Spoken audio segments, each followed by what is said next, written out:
I can say I have much customer potential speaking opportunity for many cruise events for hosts as is showing on build 29 companies, reading an international best-selling book, and spent last decade helping owners raise performance without trying the people who produce it. No other than Mr. Joey Rockey. Thank you for having me. Welcome, Mr. Joe, on Entrepreneurship 101. And can you please introduce more about yourself that Yeah, so I mean, the entrepreneur journey is something that's fun and exciting for all of us, but it also can be one of these things that's like, I'm not really able to do all of it. And I have been able to see all of the different angles of that across my 29 different entities that I've built.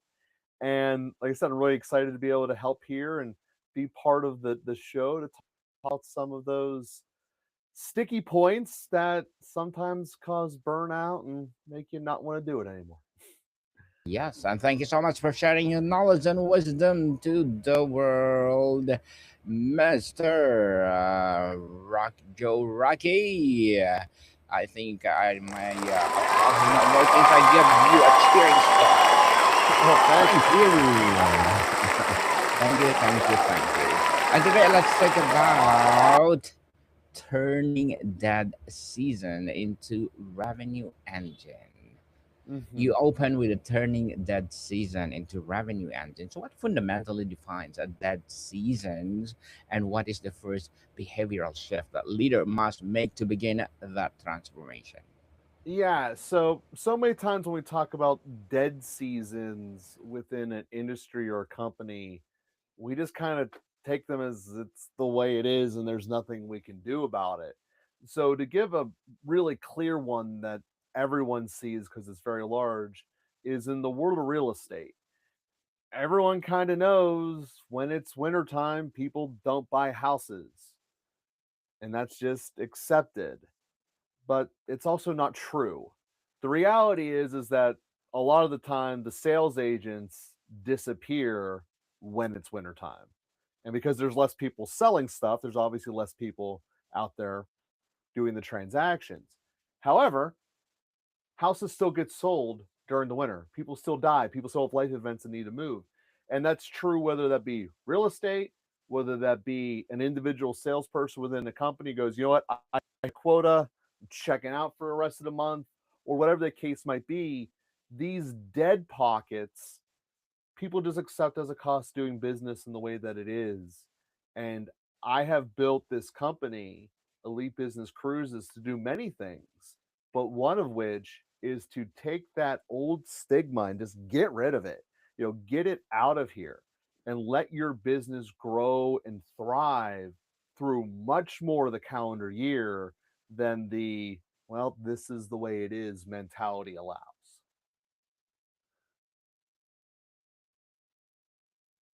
Well said, Mr. Joe.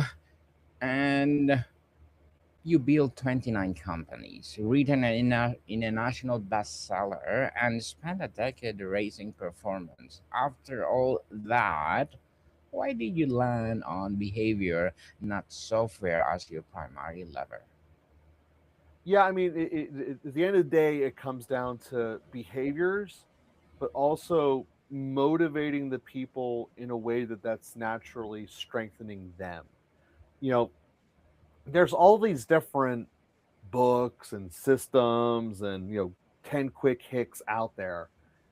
But the reality is, if whatever system you're going to implement into your company, if it's not based on actual human connections and human relationships, it's not going to stick because we're not robots. We don't have an interfacing system where we can just lock into the motherboard.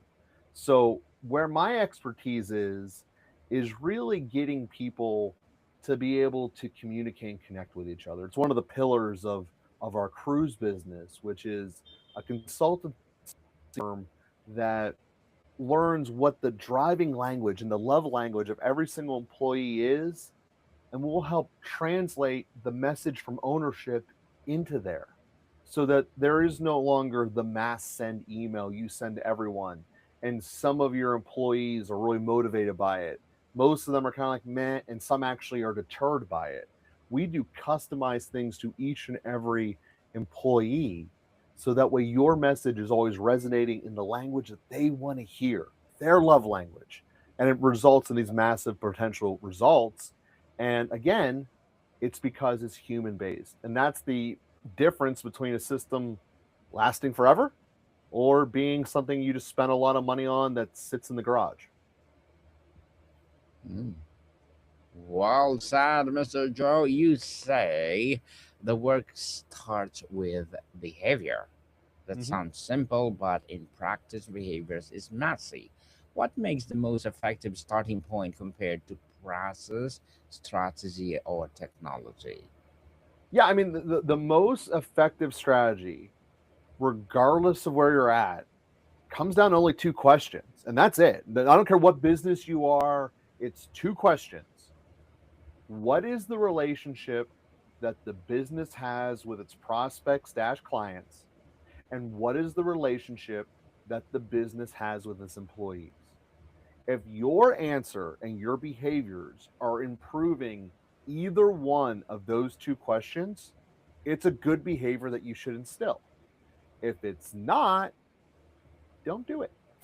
And that's kind of like the real quick guideline of, is this behavior benefiting us as a company and as a team? And it's that easy of a litmus test. You describe the core problem of sales teams losing because they don't know how to move through truth, tension, and timing without flinching. Why Mhm. those three elements specifically, and what does it look like when a salesperson flinches? Yeah. Oh, man. So the way that it comes across is when it's, there was this chance to actually get real with someone, but I didn't. I got afraid, and I'm just going to hang out over here with the features and benefits of my product, even though the real success is happening in the heart and soul of your prospect. And that flinch is that fear of going into their ocean of emotions and swimming with them and being a part of their world. That's really the human effect that makes sales work. The flinch is fear that keeps you from wanting to connect and relate to them. And to use an even scarier word, it's your own fear of vulnerability. And that is the issue that holds many, many salespeople back for a lot of deeply reasoned and seated psychological issues that are going on inside literally every person's head. And it's how you work them and be able to open up with a stranger appropriately and have them want to tell you the truth of what's going on in this world. Because the lie that's told by so many out there is that people buy on features and benefits. And if you just tell a story that shows how your features and benefits work so well, they'll buy from you. And that's not true at all. People do not buy a car because of four wheels and an engine. They buy a car because I can fit all the guys into it for our golf outing and now I get to connect with them more. Or the whole family will be in here and I want it to be safe. Or, you know what? I'll be damned if my daughter puts me in a home, so I'm going to be in something off the ground so she doesn't know my knees hurt. Those are the real reasons people buy anything. You, as the salesperson, flinching is when you're afraid to get to that point and unwilling to unveil it. Mr. Joe, let's start with the truth. What is the most common truth that goes unspoken between a salesperson and a prospect? What is the cause of leaving it buried? Yeah, I mean, the underlying truth in any interaction between a salesperson and a prospect is that that prospect thoroughly believes until they meet you and learn otherwise, you as a salesperson are only here to use me for something, for your commission. And that's the only reason we're here. So when it looks in reality, hey, why are you here on this car lot? Hey, don't worry about me. I'm just looking. I don't want to open myself up and be used by you. That is the underlying barrier in truth that prospects put up between them and the salesperson. So that is the most underlying truth that doesn't get addressed that should be. Is they're expecting to be used and lied to, and because they think that, they're going to do it right back to you. Interesting. Yeah. Mr. Joe, attention is often treated as something to avoid in sales. You seem to treat it as something to move through. How do you help someone distinguish between destructive tension and productive tension? Yeah, that's a very good question because pressure is very bad. Do not be a high pressure, try to force person into a hole that they shouldn't be in. But tension, the way that I'm trying to describe it, is really more the checks that you're going to have inside yourself. All of us have a little bit of should I say that? Like should I actually lean in and say that? And some of us have that urge stronger or less than others, but you're going to feel it inside you. Normally inside your chest about I don't know if I should say this or if I should go there, but almost always after you do, you feel better. As long as the going there is about the truth that's in that prospect's soul and it's truly getting into their world, like trying to understand what's driving them or motivating them. It's hard to ask personal questions when you yourself would not be comfortable asking them. And that is the engine fuel to that tension. And what I'm trying to say is become more comfortable being willing to answer and ask those questions, and that tension fuel within you will lessen. And then it goes from being, I'm using you for something to I'm genuinely helping you and I'm giving you way more than I'm getting in return.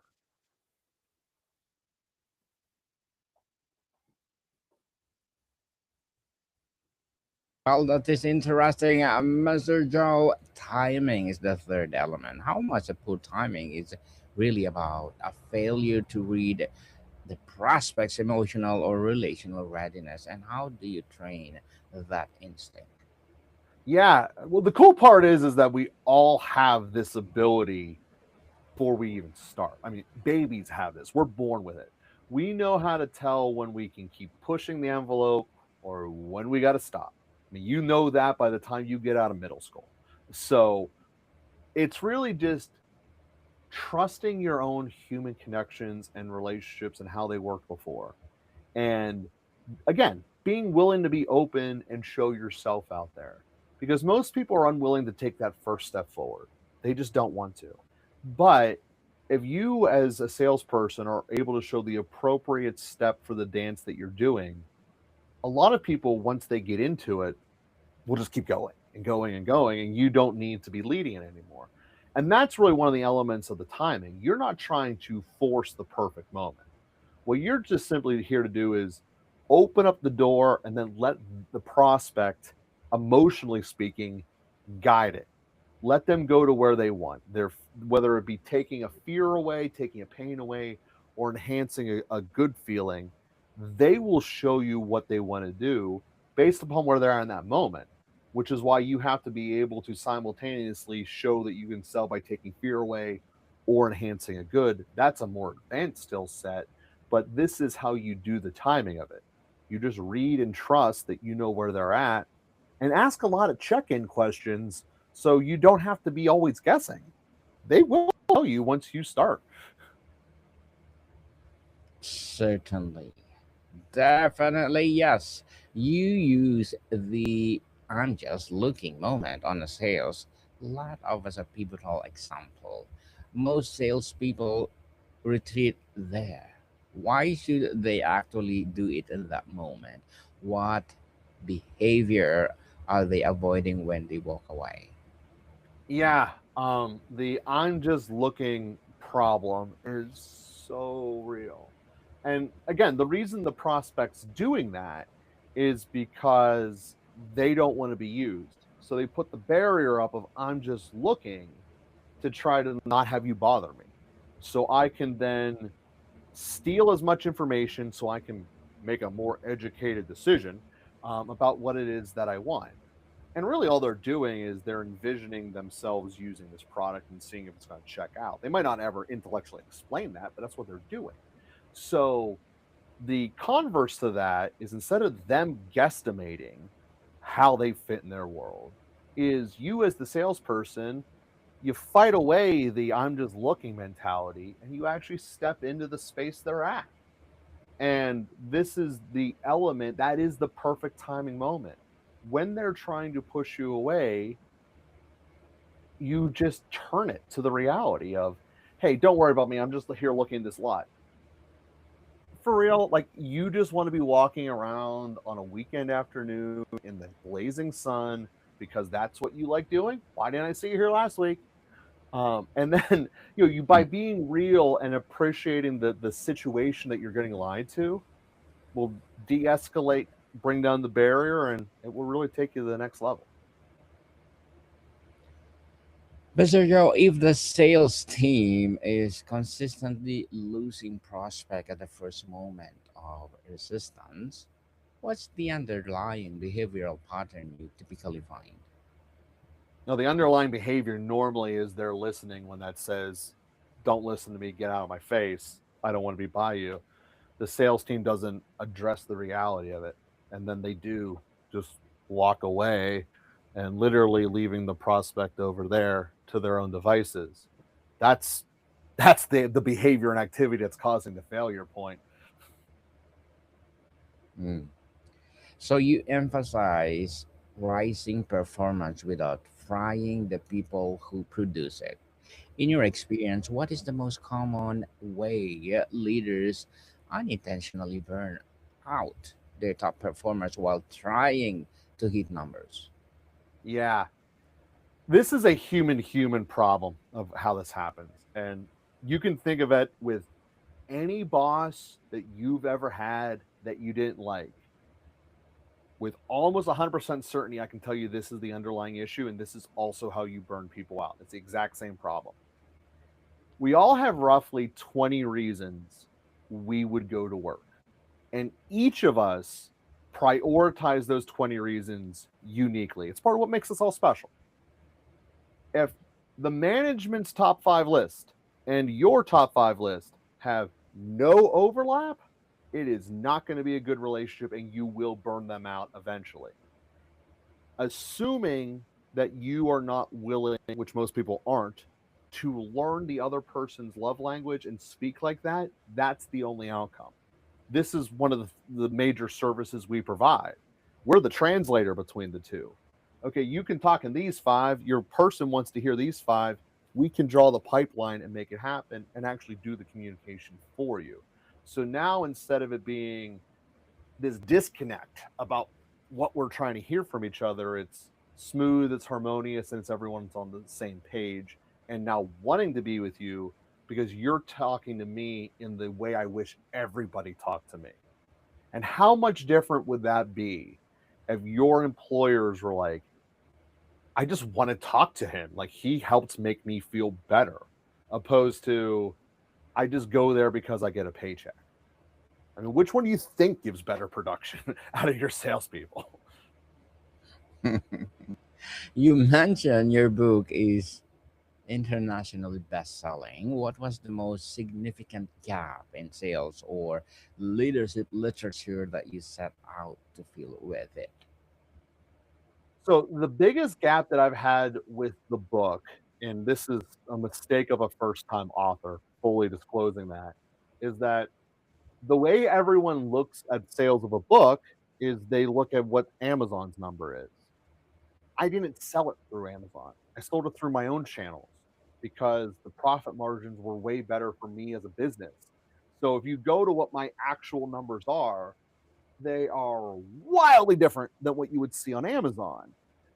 So when you Google it, it's just the Amazon numbers. In retrospect, had I gone all over again, I would have foregone the extra profit margin and solely pushed it through Amazon. But that would be the one mistake I wish I did differently with the publishing of the book. So you're clearly not anti-technology, but you position behavior as a starting point. When you walk into an organization that already invested heavily in CRM, sales engagement platforms, and analytics, how did you get them to pause and look behavior first? Yeah, I mean, there's nothing wrong with having the tools of technology. Nothing wrong with that at all. The element where people get lost is when you think that a machine can outsource a human responsibility. And breaking down human beings to their core, one thing that all of us all of us have is that we are built to make relationships and meaningful relationships with other people. Now, just because that person happens to be working for a business in this moment in time does not mean that is a person to person connection. So, when you use technology to try to have a robot do a connection with a person, that doesn't work.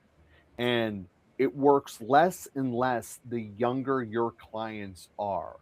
And to quickly give a science aside to this is that if you grew up with an iPhone in your phone and you have been seeing your peers do filtered images since you were 13, you can detect a filtered image infinitely better than someone who is older than 50.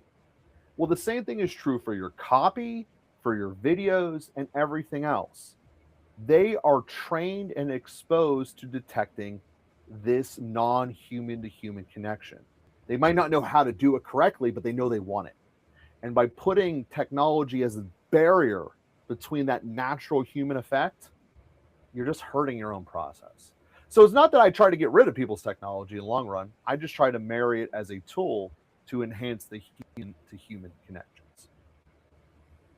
Well said, Mr. Joe. And before we wrap up our discussion for today, I'm inviting you to please to listen to my other podcast, people, because my abstract essay is already in sixth season, abstract poetry in third season, and of course my book 101 review and sixth season too, comedy 101 fourth season, and my food 101 in sixth season as well. Geography 101 love letters, movie 101 review, music 101 in its fifth season, science 101, sex 101 fourth season, Trivia 101, Motivation 101, Spiritual Awakening, Entrepreneurship 101, Law 101, Mental Health 101, Coaching 101, and of course, my Bible Verses 101 on my baby podcast. Please listen to them wherever you listen your podcast. So, Mr. Joe, you talk about raising performance without frying people. How do you measure success in your work beyond revenue? What tells you that the team is not just selling more, but selling healthier? You can tell by the engagement level that you guys have in your normal team meetings. Do people want to be there? Are they looking to run out the door? What is the driving vibe that's in the room? That's how you can tell when you're success. And oftentimes, revenue is the trailing indicator. You first find it by the buy-in of the people and how much they want to be there. Because there's a wildly different atmosphere when people are kind of looking to see, am I really going to stay here? Am I going to work somewhere else? Versus, I need to be here and I'm trying to bring my friend from this other company to join us too. And that is really it. When you get that just feeling, one of your meetings, like this is where people actually want to be. They want to hang out. They're talking to each other. They're being friendly. Like at the end of the day, you're not hosting a party per se, but when people want to be there, they're more productive. Period. Well said, Mr. Joe. So, can you please invite our listeners to support your business, your projects, or anything you want to promote on Entrepreneurship 101? Yeah, I strongly invite you guys to come to the company here. We're Elite Business Cruises, where we apply all of this scientific stuff I have, where your business will end up being enhanced in profit, employee buy-in, and employee recruiting. That's the three gives that people get from working with us, and you end up celebrating on a cruise. So it's a really good win when it's all said and done. Certainly. Yes, people, let's support Mr. Joe Rockey, because if you support him for sure, more and more empowering projects like this to rise. I have one more question, Mr. Joe. If you could leave a salesperson with one question to ask themselves before every single prospect interaction, a question that would be instantly elevate their behavior and what would that question be? In your soul, why are you here right now? Well done, Mr. Joe. And thank you so much for your time. Thank you very much. Martica people, see you soon.